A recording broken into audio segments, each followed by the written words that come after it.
Oke, buat teman-teman semuanya, luar biasa ya sekali lagi berita-berita yang beredar yang mungkin sekarang lagi rame kemarin ini berita tentang pernikahan massal. Jadi nikah massal ini rame sekali ya teman-teman. Terjadi di kalangan kita di Taiwan.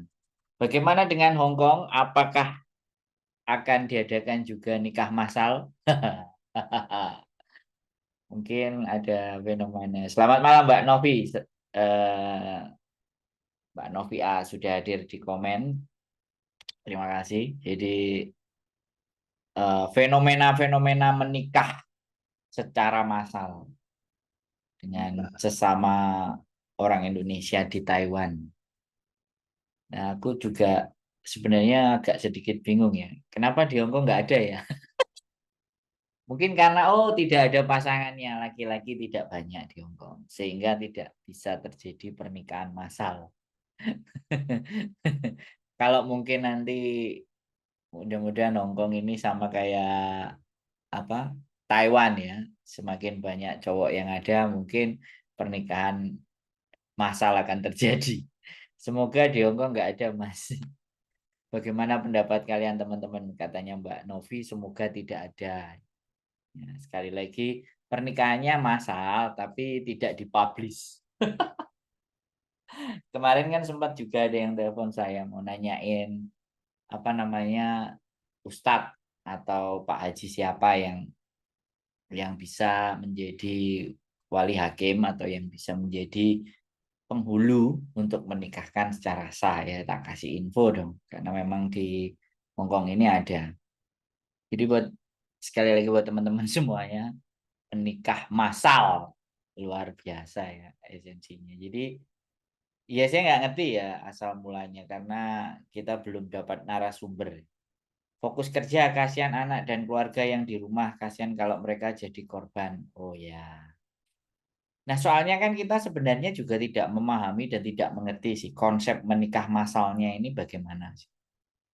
Jadi, apakah sebelum menikah itu benar-benar diverifikasi posisinya janda atau justru posisinya duda atau sama-sama masih apa namanya? Masih lajang atau sama-sama juga sudah kelar gitu. 4 juta hadir di YouTube, terima kasih. Nikah massal bujuku bagaimana? Apakah Hongkong nanti akan terjadi pernikahan secara massal juga? Coming soon. Coming soon katanya bujuku.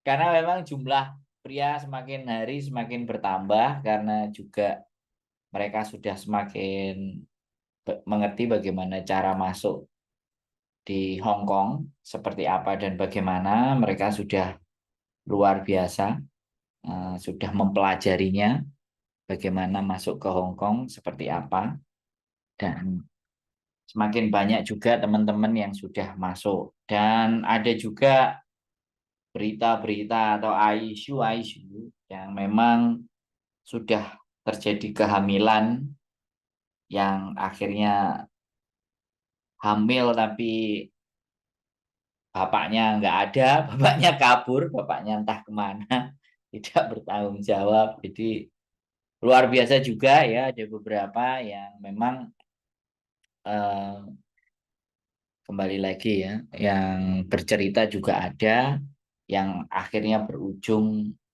diselesaikan ya. Nah ini yang sudah sangat menurut saya sesuatu yang istimewa.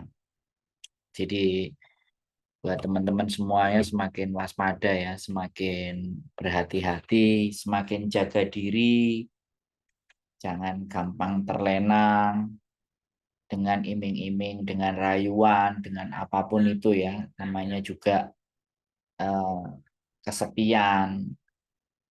Mbak Susili, bahas pernikahan massal, Mbak.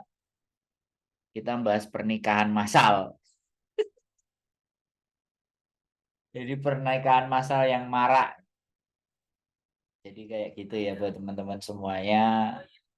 Dan pernikahan massal ini benar-benar bikin heboh ya teman-teman semuanya. Ya saya juga sebenarnya ngerasa bahwa kok bisa ya gitu. Kok kok kok bisa terjadi pernikahan massal itu terjadi di kalangan teman-teman kita sendiri. Jadi banyak hal, banyak persoalan yang mungkin ya gimana Mbak Susi komen-komen. Oh, di Taiwan. Ya mudah-mudahan nanti Hong Kong menyusul pernikahan massal. Bagaimana pendapat teman-teman tentang pernikahan massal di Hong Kong? Saya kok jadi agak gimana gitu loh membahas tentang pernikahan massal. Luar biasa ya. Sekali lagi pernikahan atau hubungan antar manusia itu memang tidak bisa kita apa ya abaikan ya. Tidak bisa kita kesampingkan ya. Namanya manusia itu pasti ada hal manusiawinya. Jadi cuman terkadang halo Mbak, halo Samsung, selamat malam. Tapi terkadang logika nalar itu bisa bisa berubah gitu. Dan kita tidak berusaha untuk menyalahkan siapapun ya dalam dalam persoalan ini menurut saya sih. Dalam persoalan ini kita tidak bisa menyalahkan siapapun ya kan karena hubungan antar personal manusia dengan manusia yang lain itu kalau kita di Hong Kong, kalau kita di Taiwan, kalau di negara maju itu tidak terlalu apa ya dihiraukan. Beda sama Indonesia yang adatnya masih kental, adatnya masih kuat. Itu bisa jadi ketika ada orang berlainan jenis kemudian menginap di rumah kita ini Pak RT-nya juga langsung datang, tapi itu tidak terjadi ketika itu di Hong Kong ataupun itu ada di Indonesia ataupun itu di Taiwan, di Jepang, di negara-negara luar itu tidak berlaku gitu. Justru kalau digrebek maka yang grebek ini bisa ditangkap polisi karena mengganggu kenyamanan dan mengganggu privasi. Nah, itu kalau kalau di luar Indonesia ya. Kalau di Indonesia sudah kelar, selesai. Makanya kadang-kadang kalau kita itu di luar negeri benar-benar kita harus tahu batasan, jaga diri, ya kan? Menjaga bagaimana supaya kita itu terhindar. Nah, itu kan kembali ke diri masing-masing. Jadi kalau ada yang bilang, ya, kamu ngapain ngurusin hubunganku dengan orang lain? Kadang ada pernyataan yang mengatakan seperti itu. Emang kamu siapa saya ngurusin saya? Nah, kalau udah kita ngobrol dan ternyata dalam diskusi dan percakapan itu mereka menyampaikan kata-kata yang seperti itu ya sudah cukup kita menjauh. Kita nggak perlu mengeluarkan energi terlalu besar untuk orang-orang di mana yang memang notabene-nya sekali lagi ya kan tidak bisa atau sudah dimabuk cinta. Ini banyak sekali ya kan cerita-cerita dimabuk cinta, dimabuk kasmaran, dibuai dengan rayuan-rayuan yang istimewa. Itu fakta kehidupan. Jadi karena kalau sudah yang dinamakan cinta, yang dinamakan gandrung, yang dinamakan kesemsem, yang dinamakan terkewer-kewer. Bagaimana bojoku? Terkewer-kewer itu sudah terkundul-kundul. nah terkundul-kundul katanya. Keiling Joy Skylight aja terkundul-kundul. Oh ya kalau udah terkintil-kintil ini bagaimana? Ya kita tidak menyalahkan sekali lagi. Kita tidak mempersalahkan antara pihak A, pihak B atau siapapun ya dalam dalam menjalin hubungan itu bebas-bebas saja. Itu hak hak pribadi masing-masing. Resikonya juga pribadi masing-masing. Tapi ketahuilah teman-teman, pihak yang paling dirugikan itu ya adalah pihak kalian perempuan, wanita. Karena pihak laki-laki kalau dirugikan ya kayak nanti nasibnya kayak Vedget. Tapi bukan tidak sedikit juga yang laki-laki yang merasa bahwa dia sudah mengeluarkan segalanya tapi ternyata dipermainkan. Ada juga. Nggak menjadi persoalan sih. namanya juga laki-laki. Berarti mungkin laki-lakinya yang mungkin mencintainya setulus hati, yang perempuannya cuma main-main. Tapi kebanyakan memang di pihak perempuan, sekali lagi. Di pihak perempuan yang susah, yang menderita, yang harus menanggung segala sesuatunya kan kitanya jadi bingung. Kayak kemarin juga sempat ada cerita di mana bahwa dia sebenarnya pulang cuti, kemudian balik ke Hongkong lagi, terus hamil, ya kan. Di kampungku masih ketat, Mas. Cowok main ke tempat cewek tidak boleh lebih dari jam 9. Waduh, di tempatnya Mbak Susi ekstrim sekali ya. Kalau orangnya jauh harus lapor ya. Oke lah, bagus lah. Kalau di Hongkong nggak perlu lapor ya, Mbak Susi. Jadi buat teman-teman semuanya kan, jadi pihak perempuan ini yang benar-benar sekali lagi yang paling mengalami penderitaan. Mbak Ade Rayu, selamat malam. Oke. Jadi menghimbau karena sekali lagi wanita ini cenderung lebih menggunakan hati dan perasaan, walaupun tidak semua. Kalau perempuan-perempuan yang eh, berlogikanya lebih dalam, maka dia lebih cenderung ekstrim. Jadi tidak mudah, tidak gampang, atau bahkan dia sendiri itu sadis bisa dibilang seperti itu. Karena mungkin ada trauma-trauma tersendiri. Tapi ketika wanita itu sudah terkintil-kintil katanya bujuku, sudah terkewer-kewer dan sudah ngerasa bahwa wah ini sang pangeran berkuda datang dengan segala keistimewaannya. Wah, hadir 24 jam nonstop di HP, menanyain makan, menanyain, memperhatikan segalanya. Ini juga sebenarnya ada faktor di mana perasaan tidak dihargai oleh keluarga. Perasaan tidak pernah diperhatikan oleh keluarga. Ini bisa jadi juga sebagai faktor pendorong.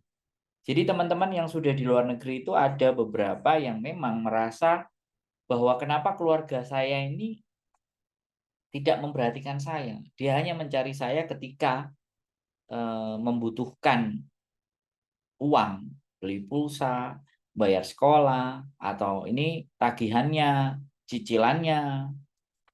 Jadi itu. Jadi mereka merasa bahwa kayak menjadi sapi perah. Nah, ketika wanita sudah merasa dibegitukan dan tidak diperhatikan, kamu baik-baik saja nggak, kamu sehat. Nah, tidak di seperti itu kemudian pangeran berkuda datang dengan segala bentuk perhatiannya, kan ya akhirnya manusiawi dan berlogika aja, kita nggak perlu menyalahkan mereka. Ya sudah, makanya di sini kita berkonten, di sini kita membuat sesuatu di mana bahwa ayo gitu loh, keluarga-keluarga itu yang mungkin keluarganya ada di luar sana, berjuang, bertempur, dikasih semangat, dikasih support. Jadi kayak gitu. Jadi didukung, ditanyain dan diperhatikan. Jangan lupa makan, jangan terlalu capek. Kalau capek istirahat dulu. Bahkan kalau ada yang cerita mengeluh sama keluarganya di Indonesia, alhasil pasti keluarga di Indonesia bilang pulang. Nggak usah di Hongkong, pulang saja. Nah, bahkan ada yang seperti itu. Makanya kenapa konten-konten kreator ini menjadi tempat untuk bercerita, untuk mengeluh kesahkan persoalan-persoalan baik secara pribadi. Karena mereka sudah tidak ada ruang dan tempat.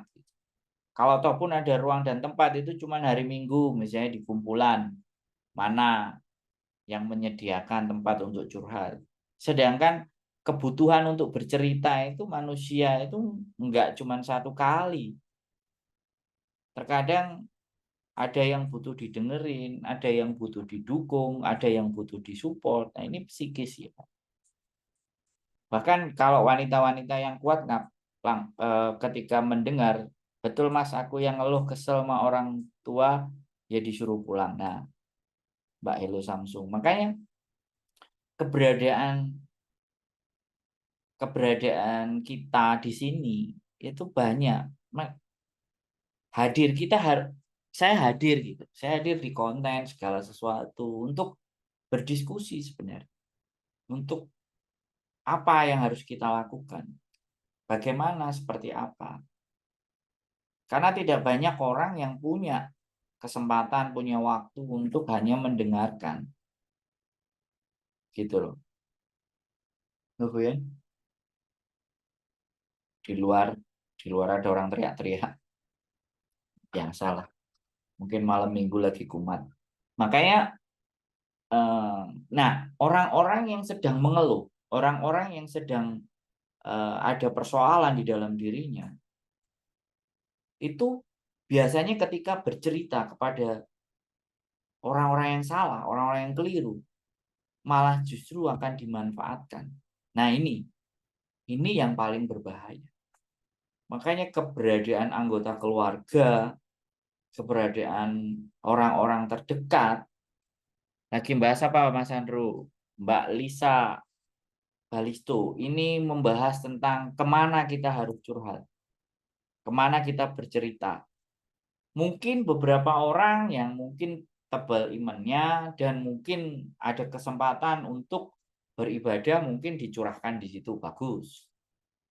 Tapi terkadang lebih banyak di Hongkong ini adalah teman-teman yang memang posisi beribadah itu tidak semuanya bebas gitu.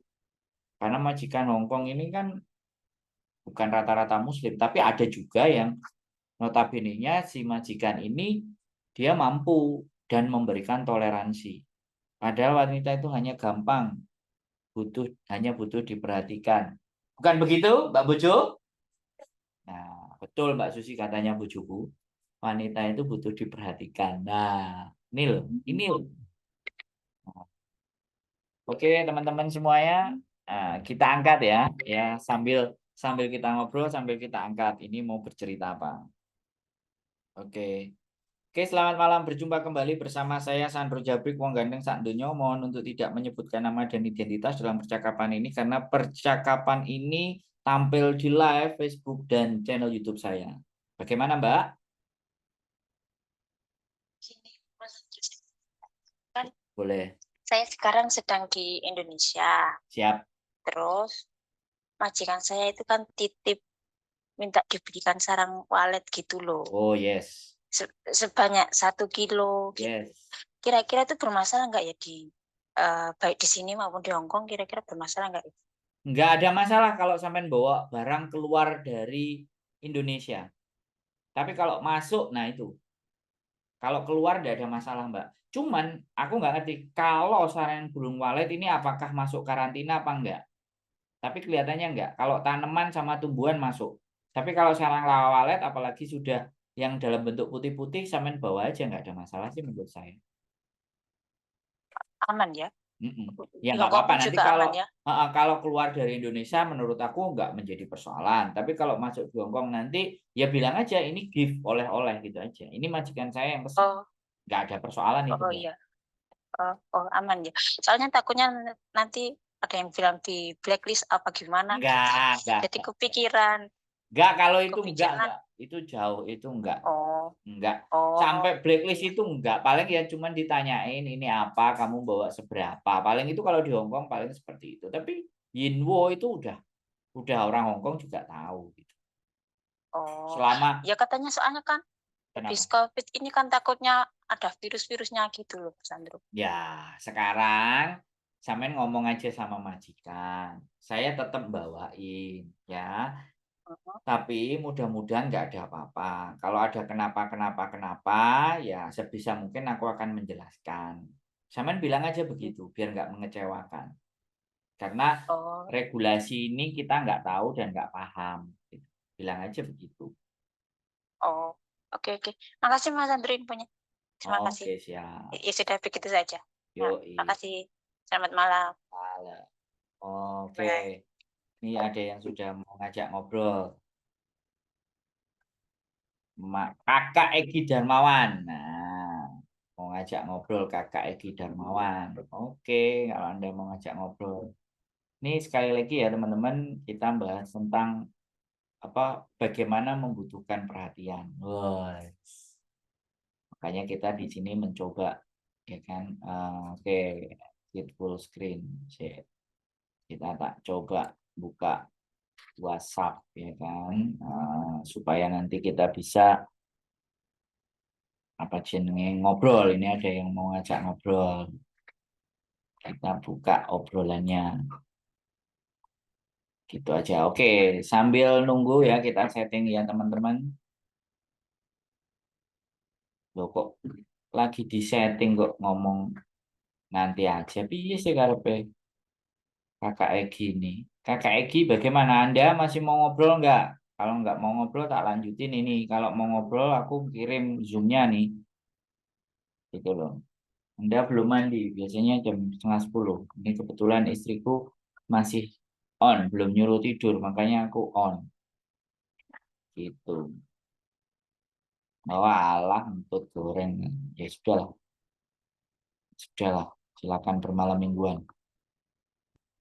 Oke, buat teman-teman semuanya, kita balik lagi membahas tentang bagaimana bahwa teman-teman di Hongkong itu juga membutuhkan perhatian.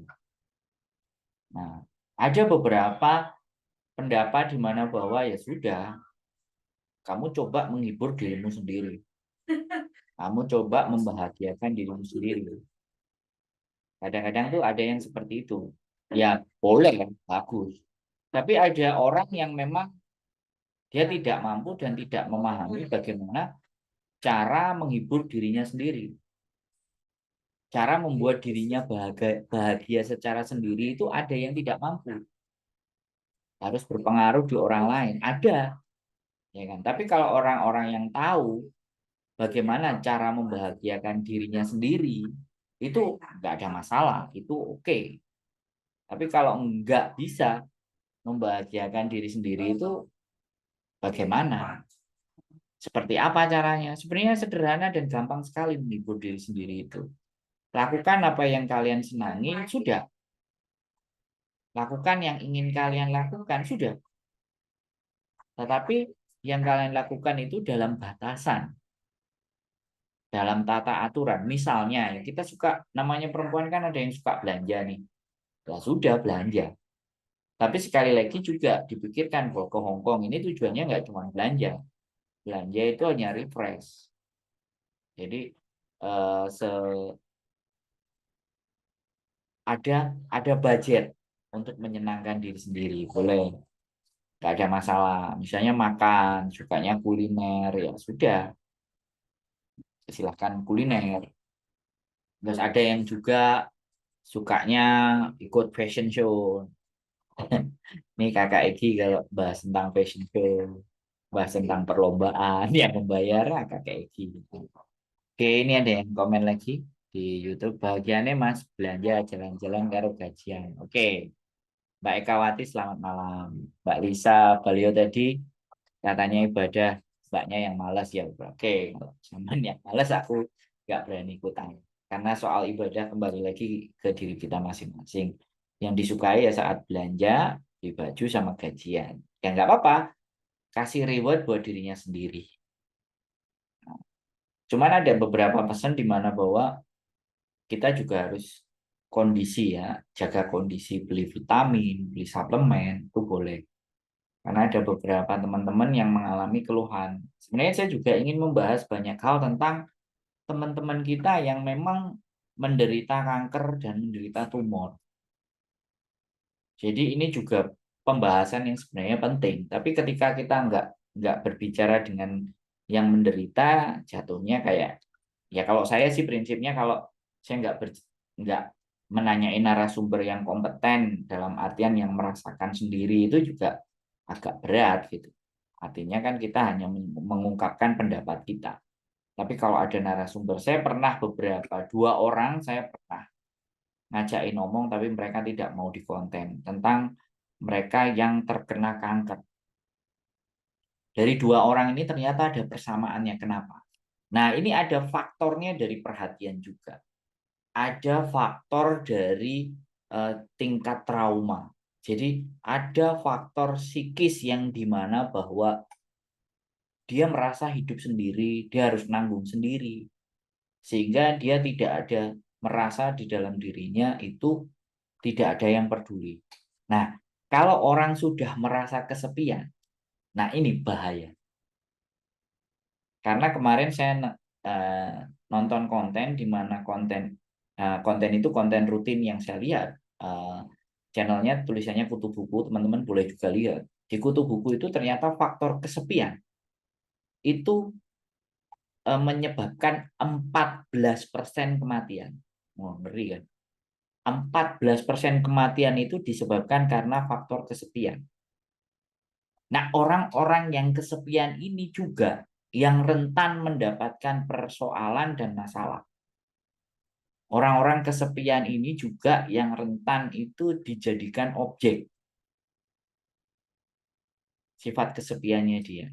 Nah, bagaimana tanda dan ciri orang-orang yang lagi kesepian? Nah, ini menarik juga kalau dibahas gitu. Jadi ini salah satu rembetan jadi persoalan kita yang tidak dianggap, tidak diajak bicara, tidak tidak ada teman diskusi ngobrol. Bahkan kadang yang justru sering nih saya dengar dari teman-teman itu pada saat bertanya atau ngobrol dengan temannya itu yang ada adalah rasa takut, malah ditakut-takuti, nanti kamu gini, nanti kamu gini loh, gini loh, gini loh.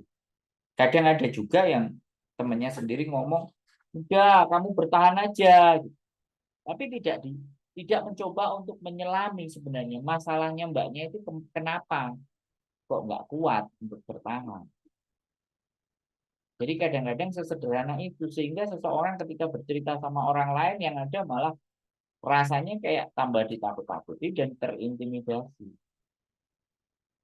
Seperti itu teman-teman. Makanya bagi saya, bagi teman-teman semuanya harus pandai-pandai mencari tempat atau pandai-pandai membuat diri kalian itu sendiri itu bisa merasakan bahagia.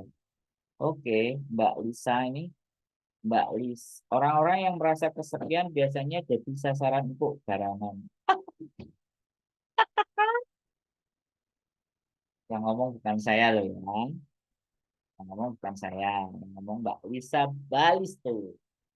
Ya makanya kan faktor kesepian itu yang harus kita perangi. Bagaimana caranya? Bagaimana kita bisa menghibur diri kita sendiri? Dan bagaimana cara menghibur diri kita sendiri? Banyak hal. Lakukan hobinya teman-teman, apa yang teman-teman suka. Boleh melakukan apa yang kalian suka, tapi ada batasan-batasan yang teman-teman juga harus bisa memahami. Sebenarnya saya ingin banyak ngajak ngobrol sih. Sebenarnya saya ingin siapapun bisa diajak ngobrol. Yang akhirnya obrolan itu akan menjadi sebuah nilai. Kalau kayak gini itu monolog. Jadi kalau monolog itu lebih cenderung apa namanya? Mbak Congi Monggo. Oke, selamat malam. Terima kasih. Jadi kalau kayak gini lebih ke arah prolog. Lebih ke one way, satu arah. Kalian boleh mengajukan pertanyaan di kolom komen baik di Facebook ataupun di YouTube, silahkan monggo. Jadi nggak ada persoalan. Nah, kita ngobrol. Ya nggak tahu apa yang ingin ditanyakan. Mbak Cahaya Cinta menyimak. Aku baca statusnya Mbak Cahaya Cinta kayak profilnya kayak gini. Jadi keluarga masih jadi PMI Hong Kong, tapi masih bermartabat, masih buat keluarga. Nggak tahu Mbak Cahaya Cinta di Facebook apakah benar. Gambarnya kalau di YouTube seperti itu. Kalau nggak salah loh ya, Cahaya Cinta. Kebetulan ono nenek yang nek omah nek pas gak ono tak kancani ngobrol sandu. Jadi ya seperti itu ya teman-teman semuanya. Jadi faktor kesepian, faktor menghibur diri, faktor membahagiakan diri kita sendiri itu yang seharusnya ada. Yang seharusnya teman-teman menyadari bahwa itu sebuah kebutuhan. Tapi ya jangan sampai yang terlalu berlebihan. Misalnya hobinya seneng tas yang bermerek Louis Vuitton. Akhirnya setiap gajian beli tas yang bermerek. Sampai akhirnya 10 numpuk tasnya bingung. Mau bawa pulang nanti kena pajak dan cukai. Bahasa Indonesia itu gimana ya? Saya dengerin beritanya kesurupannya film Vina, ya kan. Jadi fenomena-fenomena yang terjadi itu sebenarnya nggak ingin saya bahas ya. Saya ingin mencoba membahas di sesuatu yang lebih beda. Aku lebih senang nyimak dan like komen aja Mbak Halo satu ya sudah nggak apa-apa kan sendiri-sendiri it's okay no problem. Jadi kayak gitu ya teman-teman. Jadi kesepian yang membuat kita itu terkadang menjadi objek dan sasaran.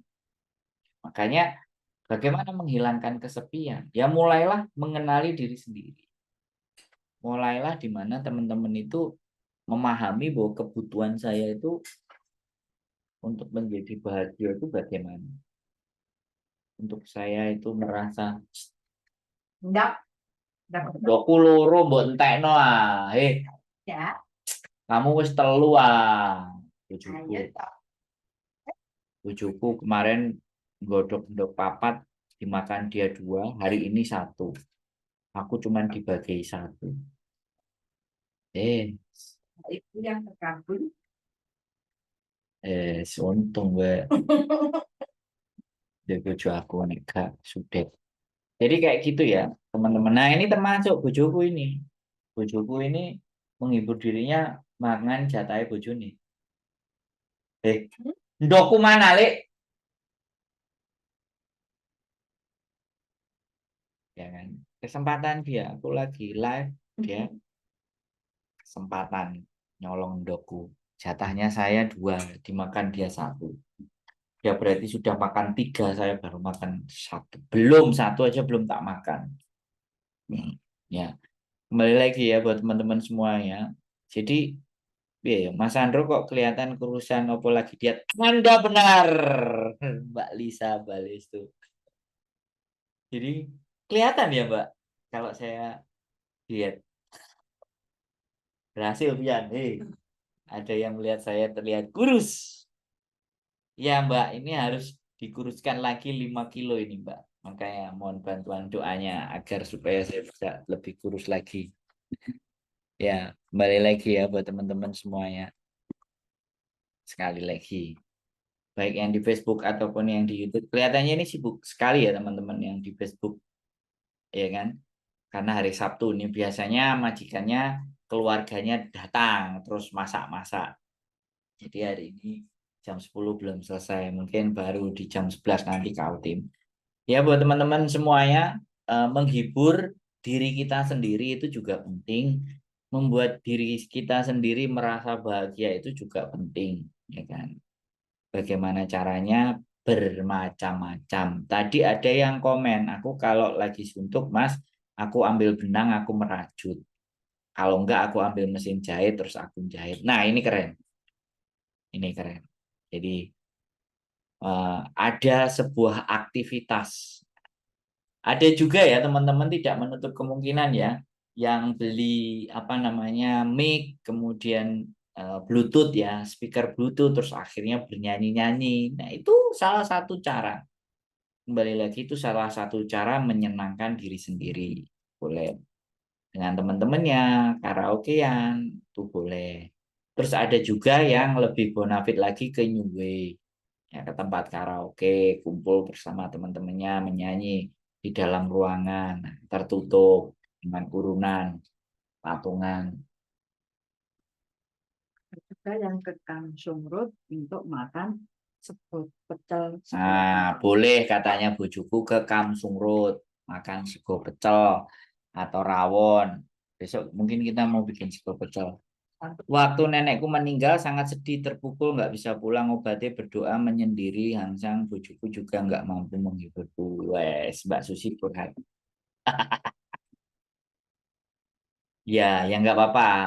Bojoku juga pernah merasa kehilangan abangnya, kakaknya, masnya, dan adiknya 2 kali malah. Mbak Susi. Kalau sampai nenek, kalau bojoku 2 kali kehilangan masnya dan adiknya. Karena waktu itu ada corona. Ya, si bojoku juga masnya meninggal waktu corona. Yang kemarin adiknya. Mbak Sumiati, selamat malam. Oke, jadi sekali lagi ya menghibur diri itu penting. Tapi dengan ada batasan-batasan yang harus kita pahami dalam menghibur diri. Jangan sampai kebablasan. Nah, apalagi ya, mungkin ini juga ada pernah cerita ya, begitu datang ke Hong Kong, dia bisa adaptasi di tempatnya majikan, gajian, pekerjaannya lebih nyaman, terima uang, alhasil dia belanja. Udah 1 tahun, 2 tahun, habis itu duitku buat apa ya? Ternyata di rumah ngumpul 5 keboh baju-baju semuanya. Bagaimana dengan Anda, bojoku? Nah, bojoku langsung ngomong, oh iya. Jadi karena hobinya belanja, terus namanya perempuan. Sekarang beli baju bagaimana bojoku? Balai. Kebetulan tadi bujukan semua. Nah, katanya, Mbak Naita, aku kalau sedih turu. Mantap. Tapi jangan bawa temen ya. Mbak Nita, jangan bawa temen ya kalau turu, kalau sedih. Bahaya kalau ada temen. Nah, apalagi temennya jenisnya berbeda. Ya. Jadi buat teman-teman semuanya, investasi yang baik itu tuku pemas. Oke, ini ada pembelajaran serius Mbak Lisa Balisto. Jadi gini, ini Mbak Lisa Balisto sudah mulai ngajak bertanya yang serius. Oke, saya jawab. Jadi investasi apa yang bagus? Menurut saya begini, Mbak. Kalau investasi, kalau keadaan kita tidak mampu mengelola, sekali lagi investasi itu bisa dagang, bisa usaha semuanya. Tapi kalau itu semuanya masih tidak mungkin, yang paling tepat adalah sampean beli emas batangan, Mbak. Itu yang paling simpel dan sederhana. Menurut saya loh ya, menurut saya. Karena saya waktu dulu bekerja, saya dapat 3 ilmu tentang investasi. Dari customer saya waktu itu bercerita, dia menceritakan kepada saya itu tentang membeli dolar. Jadi menukarkan uangnya dengan uang dolar. Kemudian disimpan, kemudian ditukar. Itu pernah, jadi saya diceritakan. Itu menurut saya nggak masuk, kan? Karena sekali lagi saya tinggalnya di mes. Terus yang berikutnya adalah itu tanah. Jadi investasi membeli tanah. Nah, ketika kita membeli tanah, oke, kita ambil sudut pandangnya adalah PMI ya, karena Mbak Lisa Bastelo ini adalah anggap aja di Hong Kong. Nah, banyak teman-teman yang juga berinvestasi tentang tanah. Tanah ini bisa tanah sawah, bisa tanah kebun, bisa tanah kapling. Ini berhati-hati dari berbagai macam kasus. Investasi tanah itu juga bagus menurut saya. Tapi benar-benar pada saat kalian membeli, ini benar-benar pastikan. Saya juga sebelum saya ke Hong Kong, saya masih bekerja di Indonesia selama 7 tahun di perusahaan Jepang. Saya sudah punya 3 sertifikat tanah waktu itu. Dan saya pada saat membeli tanah itu, ya saya juga investasi di emas digital di Pegadaian. Oke. Jadi pada saat saya membeli tanah itu saya harus ngecek tetangga kiri kanan depan atas dan saya membutuhkan waktu kurang lebih 3 bulan untuk memastikan bahwa tanah itu tidak sengketa. Dan pada saat membeli itu saya membeli sendiri. Harus atas nama saya sendiri dan KTP saya sendiri dan saya hadir, pamongnya, saksinya, semuanya. Dan kalau sekarang ada tambahannya, pakai video. Hitam di atas putihnya. Harus jelas. Dan verifikasi atau cross-check-nya ke Badan Pertanahan. Menanyakan bahwa status. Oke, nggak apa-apa. Kita nyangoni mereka juga boleh. Atau beli tanah kaplingan. Yang sudah di kapling-kapling itu juga wajib teman-teman cross-check. Apakah benar pemborong itu? Apakah benar di desa itu? Ya, itu yang wajib harus kita verifikasi. Itu plus dan minusnya. Ya kan, akhirnya di 3 sertifikat tanah tadi yang saya beli, yang 2 tetap saya jual dan tetap laku. Kenaikannya saya pernah beli 32 juta, ternyata saya jual lagi 32.500.000 tak jual lagi, laku di 43 juta. Ya lumayan dalam kurun waktu 3 tahun, itu naik 10 juta. Jadi seperti itu ya teman-teman. Nah yang satunya juga tak jual lagi. Jadi 2 sertifikat sudah terjual, tinggal 1. Yang paling lebar 1 hektar. Ya kan? Jadi buat teman-teman semuanya, itu investasi tanah. Yang terakhir, yang paling mudah dan paling gampang adalah emas. Tetapi emas ini jangan dalam bentuk perhiasan. Karena kalau dalam bentuk perhiasan itu ada biaya penyusutan. Walaupun kenaikannya nanti ada, tapi ada biaya penyusutan karena itu perhiasan. Kadang juga dipakai, walaupun kita nggak pernah pakai, kita simpen. Tapi tetap, tapi kalau emasnya itu bentuknya batang, nah itu biaya penyusutannya miring. Dan kalau emas itu memang membutuhkan waktu yang agak lama, minimal di 4 tahun, 5 tahun. Jadi seperti itu teman-teman. Nah, kalau kalian berinvestasinya mulai saham, obligasi, dan semuanya, itu wajib kalian pelajari dulu. Bedanya tanah kafling karo tanah biasa itu apa mas? Nah, kalau tanah kafling itu biasanya mereka itu jual, ya kan? Sertifikatnya itu sampean harus make sure, pastikan, sampean harus menerima. Terkadang kita sudah bayar, sertifikatnya itu belum dipecah sama pengembangnya. Karena kalau kita beli rumah itu biasanya beli tanah kaplingnya atau kita DP terus dia dibangun rumah. Setelah rumahnya nanti kelar, sertifikat rumah dan tanahnya itu jadi setelah rumahnya jadi. Itu biasanya kalau pengembang. Tapi kalau kita belinya tanah kapling, ya harus di bagian itu. Yang petak kiri kanan tetangganya kiri kanan. Karena biasanya ada yang sudah dibeli di tetangganya yang belum. Kemarin juga sempat ada cerita di konten saya juga ada ribut tentang kafling tanah dan itu belinya sama temennya sendiri. Tapi kalau kita statusnya kafling tanah itu bagus dan benar, kita cross check dan memang sama pengembangnya dibeli dan diatasnamakan per individu pada saat kita DP itu enak. Jadi nantinya bisa kita bangun tanah kafling. Nah, ini benar-benar ini bukan persoalan yang sederhana, Mbak Lisa Bastelo. Kita harus pelajari untuk memastikan tanah itu benar dan enggak itu sampean jangan langsung mengiyakan ketika ada yang nawarin. Sampean mesti cross check selama 1 bulan minimal 3 bulan. Menanyakan kiri kanannya, sertifikasinya, pengembangnya benar apa enggak. Di Indonesia itu benar-benar banyak sekali modus dan cara menipu. Nah, itu yang menjadikan kita harus waspada terhadap seperti itu. Mbak Safarani, selamat malam. Tanah kafling rodok ribet ya mas, masih mending tuku tanah biasa. Enggak juga. Sebenarnya ribet dan enggak itu tidak tinggal keseriusan kita mbak. Karena kalau tanah biasa itu biasanya uangnya gede mbak. Tapi kalau tanah kapling ini enggak terlalu besar. Tapi tetap namanya tanah itu setiap tahunnya atau bulannya aja sudah nambah. Apalagi kalau tanah kafling itu nantinya kan sudah jadi perumahan semua. Makanya verifikasi ini yang penting. Bahkan kadang keluarga sendiri aja itu tidak bisa dipercaya. Nah, makanya saya dulu dalam membeli tanah, saya tidak mempercayakan kepada siapapun. Saya sendiri yang ngecek. Saya sendiri yang benar-benar melihat. Aku aja beli tanah setengah tahun, sertifikat belum jadi. Nah, Mbak Safarani ini salah satu contoh. Loh. Setengah tahun belum jadi loh.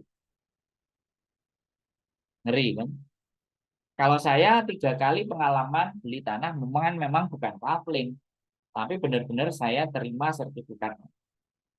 Saya pegang sendiri, saya ke Badan Pertanahan juga, saya ganti nama saya pribadi. Itu tanah biasa di pedesaan. Nah, iya Mbak, biasanya surat itu bojoku kemarin kamu mensertifikatkan swalik ganti nama berapa lama? Setahun. Nah, enggak sama Mbak. Itu bojoku kemarin tanahnya keluarga, bapaknya itu pun hampir 1 tahun. Bahkan terkadang kita itu membeli masih atas nama pembeli dan kita itu supaya sertifikatnya murah, biasanya nunggu pemutihan. Nah, ini kadang-kadang. Makanya benar-benar kita pastikan kalau memang mau beli tanah. Banyak sekali. Wong investasi saya juga pernah sama teman sekolah, ya kan. Teman plek lah sudah besti taruh. Ya saya juga pernah tertipu ya, menginvestasikan. Ya, kalau saya ingat ya saya ceritakan ini sebagai bentuk pengalaman.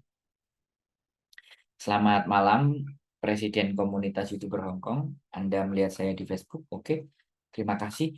Ya, saya juga pernah berinvestasi kepada teman saya tentang bidang usaha, salah satunya adalah percetakan kaos ini. Makanya dulu di awal-awal kalau teman-teman melihat komunitas YouTuber Hong Kong, kita banyak mencetak kaos, hoodie, dan semuanya dikelola sama teman saya. 1 tahun kita udah deal-dealan, tidak ada laporan untung ruginya. Ya sudah, saya nggak mau ribut, saya nggak mau bertengkar, udah saya ambil aja mesinnya. Jadi bukan berarti ya ketika saya melakukan sesuatu itu juga mulus-mulus saja, ya sama. Buat teman-teman semuanya yang mungkin yang kehilangan investasinya kambing, investasinya kerbau, sapi atau apapun pernah ditipu, ya saya juga pernah. Nggak ada masalah, ya sudah. Belum rezeki aja kayak gitu. Ya kan? Ini apalagi uangnya dari uangnya istri. Kadang-kadang ya sudah kita juga nggak punya muka sama istri. Tapi ya udah, anggap aja kita evaluasi diri, sudah ambil baiknya, kita membantu dia, kita nggak perlu menagih, sudah. Nah, investasi itu begitu, gampang-gampang susah. Makanya yang paling gampang adalah beli emas batangan. Anda simpan sendiri di tempat yang jauh lebih aman. Nah, kata bojoku beli emas andro. Kamu mau jadi germo atau mucikari? Ngomong beli emas andro. Kok bisa? Ya, beli emas teman-teman, disimpan. Ya, tahu-tahu nanti sampai 1 kilo. Wah, keren. Itu yang sangat paling mudah menurut saya. Jadi kalau obligasi, surat berharga, saham dan semuanya, oke, itu bagus tapi butuh pelajaran. Apalagi sekarang zamannya iming-iming kripto. Termasuk salah satunya adalah kemarin bapak saya juga belajar tentang kripto. Waduh, istimewa sekali bapak saya. Pokoknya bapak saya ini setelah mendiang ibu saya meninggal, dia mencoba belajar apa saja. Multi level apa aja diikuti. Nggak apa-apa. Ya, namanya orang tua, tugas kita menyenangkan. Saya kadang sering marah-marah juga sih. Ketika bapak saya mulai diajak bisnis, meeting, dan segala sesuatunya. Mulai dari bisnis umroh lah kan, jualan kalung, jualan gelang, jualan pupuk, jualan apa aja nggak apa-apa. Adik saya selalu bilang ya sudah nggak apa-apa, kasih kesempatan buat bapak. Ya nggak apa-apa. Ditaker aja diukur, yang penting kita tidak berharap, itu kan anggap aja kesenangan orang tua. Dah, biarkan. Jadi seperti itu ya teman-teman kalau kita bahas investasi. Balik lagi ke materi awal kita adalah menghibur diri dari kesepian. Karena benar-benar kesepian ini adalah penyebab kematian 14%. Ada penelitian yang menyatakan bahwa faktor kesepian inilah yang akhirnya bisa menyebabkan persoalan-persoalan dan permasalahan-permasalahan yang lebih berat lagi. Makanya jangan sampai merasa kesepian. Bagaimana hibur diri kita, lakukan apa yang menjadi kesenangan kalian, kesenangan-kesenangan kecil yang kalian lakukan. Itu tujuannya agar kalian tidak merasa kesepian. Ada kalanya namanya orang itu bisa capek, ada kalanya orang itu bisa putus asa, ada kalanya orang itu lelah. Itu wajar sebagai manusia. Tidak semuanya orang kuat, termasuk saya.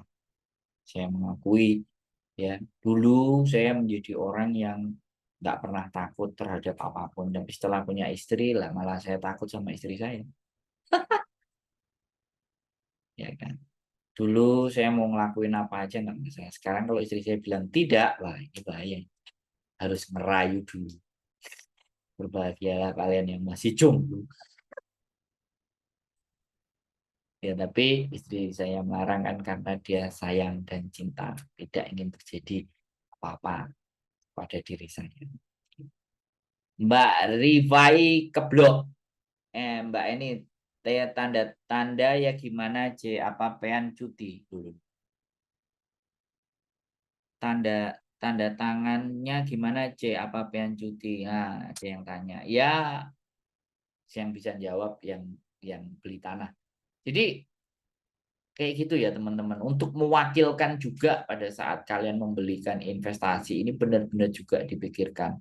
Tapi ada satu hal yang kadang-kadang membuat saya ingin juga membahas di dalam konten ini, di dalam ngobrol sama teman-teman.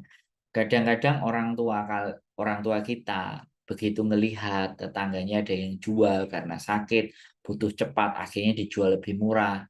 Ketika kita tidak ada tabungan, tidak ada uang, akhirnya disuruh ngutang, terus beli mumpung ini masih murah. Kan ada juga kasus-kasus yang seperti itu. Kembali lagi ya, menurut saya nggak ada yang salah. Cuman kembali lagi verifikasi dan benar-benar hitung pada saat kalian mau berhutang untuk membeli tanah. Hitunglah baik-baik, hitunglah benar-benar. Dan posisi sampean, aku belum balik nama Mas Sandro di Kalimantan. Nah, ya sudah nggak apa-apa. Ada waktu, ada kesempatan pulang, Mbak, di rent segera untuk bisa balik nama. Dan pastikan kiri kanannya sampean juga tahu dan kenal. Jadi seperti itu ya teman-teman. Kalau kita mau berinvestasi, ini mau proses balik nama sendiri ya, bagus sesegera mungkin Mbak, sebelum terjadi sesuatu hal. Karena kalau udah sengketa tanah, yang menang itu jadi arang, yang kalah jadi abu. Kita akan mengeluarkan biaya yang enggak sedikit ketika kita bersengketa terhadap tanah. Apalagi Indonesia ya. Sekali lagi ya, yang enggak bagaimanapun itu tanah air kita, negara kita tercinta. Tapi sistem di Indonesia itu yang membuat kita itu jadi benar-benar harus berpikir berkali-kali. Harus menyiapkan kemungkinan-kemungkinan terburuk. Makanya dalam setiap tindakan kita harus pikirkan. Saya aja memutuskan untuk pergi ke Hong Kong aja. Saya harus ngeriset, saya harus mencari tahu tentang Hong Kong, bagaimana Hong Kong, seperti apa Hong Kong, dan bagaimana nanti kalau saya di Hong Kong, kehidupannya seperti apa, dan bagaimana saya extend visa. Itu saya membutuhkan waktu 6 bulan untuk meriset. Kalau kalian membutuhkan waktu 6 bulan sampai 1 tahun dari nol, dari proses masuk PT. Kalau saya juga 6 bulan. Walaupun saya datang ke Hong Kongnya tidak masuk PT, tidak masuk agensi. Saya belajar sendiri melihat peta. Jadi seperti itu ya teman-teman. Dan sekarang sudah mulai banyak teman-teman cowok yang masuk ke Hong Kong. Bahkan nanya ke konten saya bagaimana, nanyain job laki-laki ada enggak atau bagaimana. Job itu di seluruh dunia itu banyak. Tinggal bagaimana, apakah kita itu bisa masuk kualifikasinya, itu yang menjadi pertanyaan. Jadi jangan ditanyakan jobnya, tapi tanyakan apakah kualitas diri kita itu sudah bisa memenuhi syarat dari job tersebut. Ngomongnya bisa sampai ngalor ngidul ini. Tentang hal seperti ini aja. Kita tadi bahas tentang kesepian dan kebahagiaan diri sendiri dan bagaimana menghibur sendiri.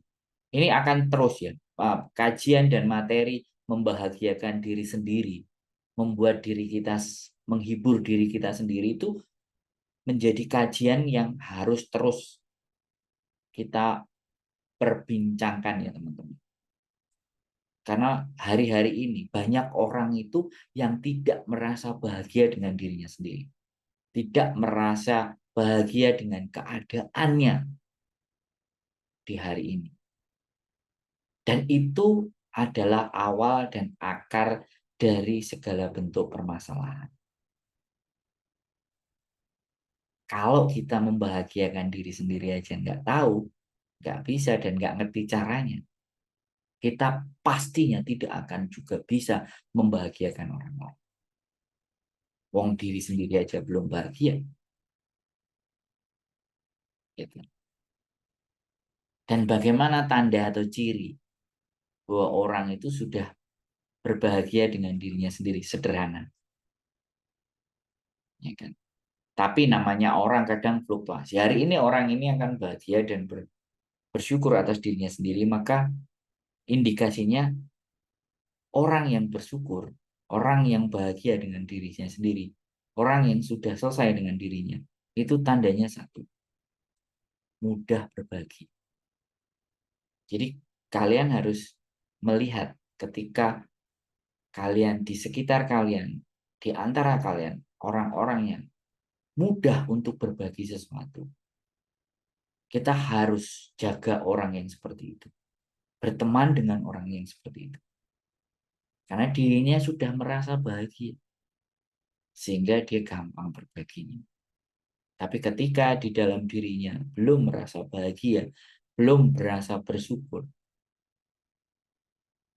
maka dia akan membaginya akan berat. Kata Mbak Lia Bastelo, orang bahagia itu ketika tidak punya hutang. Mbak Lisa Balisto, kalau sampean bilang bahwa tidak punya hutang, kalau kita tidak ibadah hari ini atau besok, kita merasa punya hutang. Hutang itu bukan hanya uang. Kalau sampean ngomong sama saya, hutang itu tidak hanya uang. Hutang itu bisa hutang budi. Mbak Ririn selamat malam. Hutang itu bisa hutang budi, hutang kita ibadah, hutang kita amal. Hutang itu banyak loh Mbak Lia Bastelo. Bukan hanya uang saja loh. Hutang perbuatan baik kepada orang lain. Gak sesederhana itu Mbak Lia Bastelo. Jadi banyak sekali hal yang sebenarnya saya itu kepingin ngajakin ngomong teman-teman semua yang di talk. Cuman nggak tahu ya, susah sekali ya. Mbak Paijo keselak kulkas. Ini Mas Andrew. Ya. Kapan-kapan keselak pesawat, Mbak.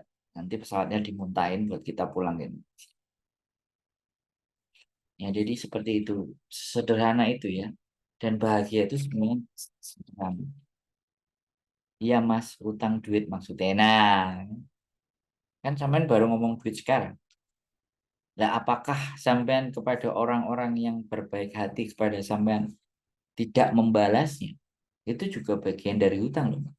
Jam berapa live dan hari apa biar aku nggak ketinggalan. Mbak Ririn nggak ada masalah ya. Kebetulan ini aja live karena istri belum mapan. Biasanya istri itu jam 9 udah mapan. Kalau istriku udah mapan, aku nggak berani ngomong kenceng-kenceng. Sebenarnya aku pengen live tiap hari itu jam 9 atau jam 10. Karena memang akhir-akhir dan sampai 6 bulan ke depan saya harus tidur di bawah jam 12, jam 11 kalau bisa. Jam 10 udah kelar. Ini habis ini udah jam 10 ya kan. Jadi buat teman-teman semuanya sekali lagi siapalah saya. Saya bukan siapa-siapa, tapi saya ingin ngajak ngobrol kalian semuanya agar punya kekuatan, punya rasa percaya diri, punya pengetahuan agar kalian tetap merasa bersyukur dan tetap istimewa. Mungkin itu saja. Nanti kita sambung di hari berikutnya dan tetap semangat dan tetap berjuang. Anda tidak sendiri. Kita di sini bersama-sama. Kita juga bisa berbahagia bersama. Bahagia itu kalau sudah bisa bersyukur dan bisa menertawakan diri sendiri di zaman dahulu yang sangat pelik. Kayaknya saya pernah dengar di kalimat itu, enggak? Kalau ini subscriber sejati, dia benar-benar mengingat kalimat itu. Luar biasa. Oke, terima kasih buat teman-teman semuanya yang sudah hadir. Terima kasih selalu mendukung saya, selalu menonton saya, dan memberikan komen-komen. Saya juga butuh kritik, masukan, dan saya selalu ingin berbicara kepada kalian face to face. Tak temenin sambil cuci piring. Mbak Aza, Mbak Ayu Javiantri. Terima kasih ya. Sudah jam 10, istri saya sudah gosok gigi, habis ini dia masuk ke kamar dan saatnya saya mematikan semua sosial media saya. Iya kok bubar ya, sudah 1 jam Mbak, 61 menit. Sekali lagi terima kasih, sehat selalu buat teman-teman. Saya mendoakan agar supaya teman-teman tetap dikaruniai kesehatan, tetap diberikan akal pikiran yang sehat, dan selalu bersyukur. Karena kunci dari kebahagiaan kita adalah kita mampu dan bisa bersyukur dalam keadaan dan kondisi apapun. Keep stay tune my YouTube channel and see you next video and